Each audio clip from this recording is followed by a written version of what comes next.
बुंदेलखंड के बारे में जब ये छवि बनाई गई कि वो के भूखे नंगे लोग हैं, लेकिन जब मैं 10 साल दमोह में सांसद रहा तो मैंने पहली बात यही कही थी, इस छवि से बाहर आइए। हमारे पास वो सब कुछ है जो स्वाभिमान से जीने के लिए एक आदमी को चाहिए, एक समाज को चाहिए। मेरे लिए और शायद यहाँ पर बैठे हुए सभी लोगों के लिए आज का दिन उस भरोसे का दिन है कि सचिन की मेहनत और उसका संकल्प, जिसमें उसने जीवन में कभी अपना विकल्प नहीं खोजा, आज वो एक अच्छे पायदान की तरफ आज बुंदेली बौछार बढ़ा है। मैं सचिन को शुभकामनाएं भी देता हूं और भविष्य के लिए अभी से बधाई देता हूं। और आज मैं बुंदेलखंड के एक नागरिक के नाते आदरणीय मुख्यमंत्री डॉक्टर मोहन यादव जी का भी इस मंच पर मैं अपनी तरफ से और बुंदेलखंड वासियों की तरफ से आपका हृदय से स्वागत करता हूं। यहाँ पर दो मुकेश बैठे हैं, एक मेरे बड़े भाई हैं, कुछ महीने सही बड़े बड़े तो हो रहा, ये तो मानना पड़ेगा। माननीय मुकेश नायक जी। एक मेरे छोटे भाई हैं मुकेश तिवारी जी। मंत्रिपरिषद में मेरे सहयोगी लखन जी, धर्मेंद्र जी। इस भोपाल हमारे नगर निगम की सम्मानी महापौर जो बुंदेलखंड की बेटी हैं, हमारे निगम के अध्यक्ष महोदय, और भी जैसे पंचायत जैसे सीरियल में काम करने वाली हमारी बहन, अन्य सभी मंचस्थ महानुभाव, उपस्थित भाइयों बहनों।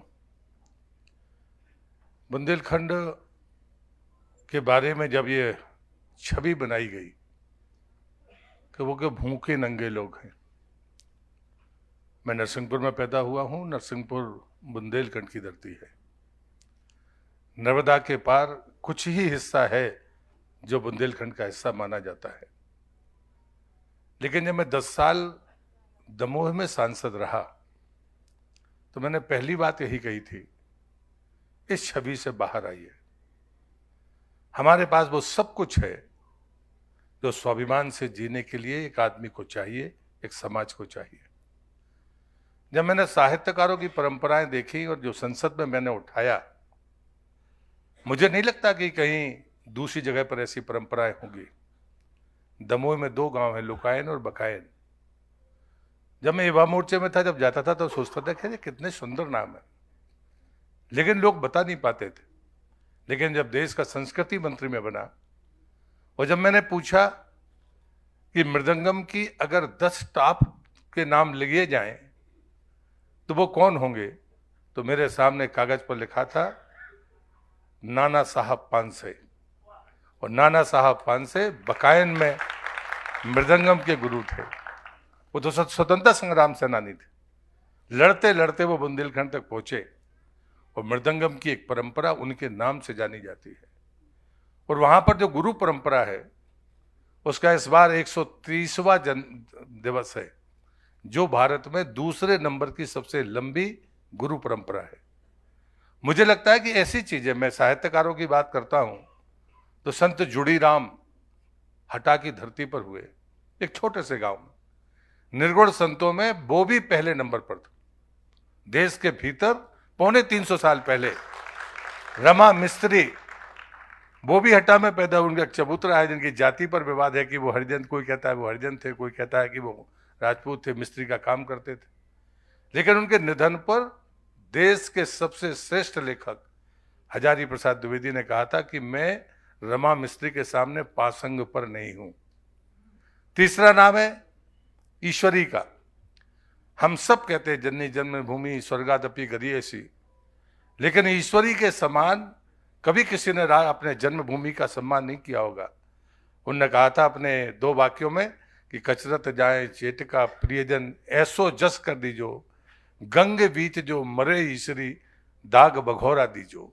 यानी हम गंगा के बीच में मरे तो भी मेरे गांव में मुझे इसलिए जलाना कि मेरे परिजन चेटका को कहते हैं जहां पर जलाया जाता है, उस पर से लोग कचरते हुए निकले। मैं ऐसा चाहता हूं। मुझे लगता है कि कितनी बातें हो सकती हैं वीरता की, और इसलिए मुझे लगता है ये ठीक शब्द है, कला हो, कलम हो या फिर कृपाण हो, तीनों के यश में बुंदेलखंड की धरती में कोई कमी नहीं है। हम जब कभी यहाँ पर संसाधनों की बात करते हैं तो मुझे लगता है कि उस दूरदर्शिता में भी हमारी कोई सानी नहीं है। मैं गर्व से उन किलों का भी नाम ले सकता हूँ। मैं आदरणीय मुख्यमंत्री जी से बता रहा था कि रानी दुर्गावती की पहली राजधानी सिंगौरगढ़ दमोह में थी, लेकिन जैसे ही अकबर से युद्ध तय हुआ और नीमच का जो निज़ाम है वो हारा, उनका अनुमान देखिए, उन्होंने कहा कि हमला होशंगाबाद की तरफ से होगा, और उन्होंने अपनी दूसरी राजधानी नरसिंहपुर जिले में चौरागढ़ को बनाया। उनका अनुमान सही निकला और जाकर वो जबलपुर के पास उनकी शहादत हुई। मित्रों, ऐसी अनेक चीजें हैं, और इसलिए मुझे लगता है कि ये बुंदेलखंड की धरती सिर्फ वीरों की धरती नहीं है, वो उन विद्वानों की भी धरती है। लेकिन कालांतर में कुछ समय हमें उस अपयश का सामना करना पड़ा कि हम तो पलायन करने वाले लोग हैं, हम तो भीख मांगने वाले लोग हैं, हम कमज़ोर लोग हैं। मुझे लगता है ये छवि भी टूटेगी और हम फिर से अपने पुराने उस यश की तरफ आगे बढ़ेंगे। ऐसे ही कार्यक्रम हमको विमर्श का मौका देते हैं, अवसर देते हैं अपने आत्म अवलोकन का। कला के क्षेत्र में बैठे हुए लोग ये किसी के बैसाखियों के सहारे नहीं गए हैं, अपनी सामर्थ्य से अपना स्थान बनाया है। और इसलिए मुझे लगता है कि कहीं भी हमें अपने आत्मविश्वास को गिराने की बजाय हमें इस अभियान में शामिल होना चाहिए। मैं सिर्फ एक विनती करूंगा, एक व्यक्ति है जिसने बाकी चीज़ों को, लोगों ने तो बहुत राजनीतिक मंच बनाए, बाकी चीज़ें की, मैं उस पर जाना नहीं चाहता, लेकिन अगर मैं किसी बात का समर्थन करता हूँ तो सिर्फ इसी बात का करता हूँ कि हम वो तमाम लोग जो बुंदेलखंड और बुंदेली का हित चाहते हैं, उसे इस मंच के साथ मिलकर काम करना चाहिए। आपकी सामर्थ्य बड़ी हो सकती है, उस सामर्थ्य को भी अगर उसके साथ सचिन के साथ लगाएंगे तो मैं मानता हूं कि ये यात्रा अपने परिणाम तक पहुंचेगी जो उन्होंने मांग की है। मैं नैतिक रूप से, चूंकि मैं मंत्रिपरिषद का सदस्य हूं, इसलिए मैं मांग तो इस मंच से नहीं करूंगा। भावनाओं को व्यक्त करने में मैं निश्चित रूप से कहूँगा कि ये समय की मांग है। आप सब यहाँ पधारे। मैं आदरणीय मुख्यमंत्री जी का और मंच सभी लोगों का जैसे अभिनंदन करते हुए इस अपनी बात को समाप्त करता हूँ। बहुत बहुत धन्यवाद। जय Bundelkhand. Eklavya University Damoh will guide you towards a bright future. 28 acres of lush green campus, largest campus of Bundelkhand, experienced and dedicated faculty.